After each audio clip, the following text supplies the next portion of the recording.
Okay, so this is going to be your serratus wall slide. I typically recommend a couple pieces of equipment. One, a foam roller. Two, a light hip circle resistance band.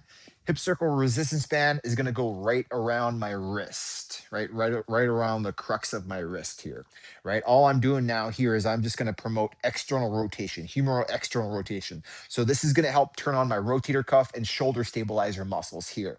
From here, I'm going to use the foam roller on the wall, right? There's a benefit to this because I don't want the foam roller to fall. So I have to apply a certain amount of pressure into the foam roller, which is great because the serratus is a protractor. So the more pressure I apply into the foam roller, the more better activation I'm going to have. And my shoulders are going to remain stable with the band around my wrist, right? Not around the forearms because it's easy to compensate and flare out, right? So I like to have band around the wrist, and all I'm doing here is I'm just basically going the length of or the width of the foam roller. That's enough for me to feel that rotator cuff turn on. Now I'll maybe take a step back away from the wall here, just to be able to produce more force with my upper body here.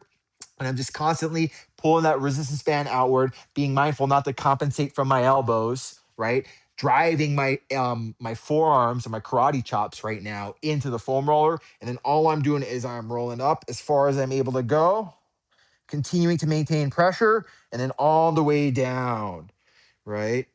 Ways we like to compensate in this, one's going to be the neck, right? So if I try to reach with the neck, the other one, right? If I reach up and then I start to arch into my low back and then I lose the position and I start coming on the my tippy toes here, right? So be mindful, stay full footed. You don't got to get too far away from the wall. Keep driving the band outward on the wrist. Keep that forward pressure on the foam roller and then keep your trunk integrated here. So use that diaphragmatic breath.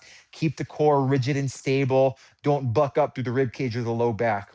And that's going to be your serratus wall slide.